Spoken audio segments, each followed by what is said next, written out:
മാന്യ സദസ്സിന് നമസ്കാരം. കൂട്ടുകാരെ, ഞാൻ കഥ പറയട്ടെ. ഒരു ദിവസം മന്ദാരപ്പൂന്തോപ്പിലൂടെ നടക്കുമ്പോൾ കുഞ്ഞമ്മണി ഒരു കുഞ്ഞു പൂമ്പാറ്റയെ കണ്ടുമുട്ടി. ഏഴഴകുള്ള പൂമ്പാറ്റ. കുഞ്ഞു പൂമ്പാറ്റെ ഒന്ന് തൊട്ട് തലോടുവാൻ നമ്മളെ പോലെ തന്നെ കുഞ്ഞമ്മയ്ക്ക് മോഹമായി. പൊമ്മി പൊമ്മി പതുങ്ങി പതുങ്ങി ചെന്ന് മെല്ലെ തൊട്ടാലോ. കുഞ്ഞമ്മളെ അങ്ങനെ ചിന്തിച്ച് നിൽക്കുമ്പോൾ അതുവഴി വന്ന കുസൃതിക്കാറ്റ് ഒരു നുള്ളു പൂമ്പടി വാരിയെടുത്ത് അമ്മളെ കുഞ്ഞമ്മക്കിൻ്റെ തുഞ്ചത്തേക്ക് ഇട്ടു കൊടുത്തു. കുഞ്ഞമ്മളെ കുഞ്ഞൊരൊറ്റ തുമ്മൽ, ഒന്നല്ല ഒരു 100 തുമ്മൽ. ആച്ചി ആച്ചി. പാപം പൂമ്പാറ്റ നെട്ടിപ്പോയി.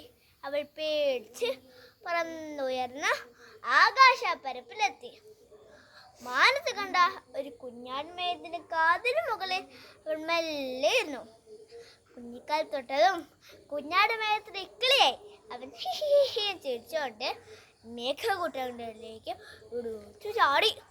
കൂട്ടുകാരെ, പിന്നെ ആകെ പുകയിലായി കേട്ടോ. എന്നെയാൽ തീരാത്ത മേഘങ്ങൾ അങ്ങോട്ടും ഇങ്ങോട്ടും ഓട്ടവും ബഹളവുമായി.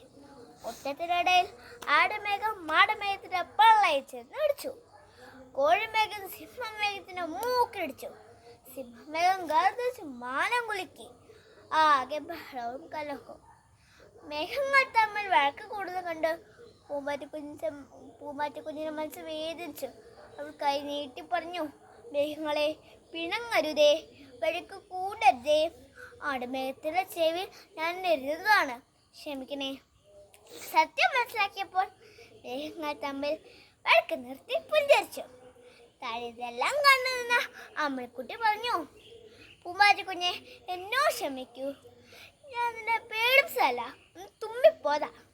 അത് കേട്ട കുസൃതിക്കാറ്റ് പറഞ്ഞു, കുഞ്ഞമ്മണി, എന്നോട് ക്ഷമിക്കൂ, ഞാൻ കുസൃതി കാണിച്ചത്. അത് കേട്ട അമ്മണിക്കുട്ടി ചിരിച്ചു. കാറ്റും ചിരിച്ചു. അങ്ങനെ എല്ലാവരും പരസ്പരം ക്ഷമിച്ചു. കൂട്ടുകാരെ, നമുക്ക് എല്ലാവർക്കും തെറ്റുകൾ സംഭവിക്കാം. തെറ്റ് പറ്റുമ്പോൾ ക്ഷമ ചോദിക്കാൻ നാം മടിക്കാട്ടരുതേ. അതുപോലെ മറ്റുള്ളവരോട് ക്ഷമിക്കാനും നമുക്കാവണം. അപ്പോൾ നമ്മുടെ ജീവിതം സന്തോഷം നിറഞ്ഞതാവും. നന്ദി.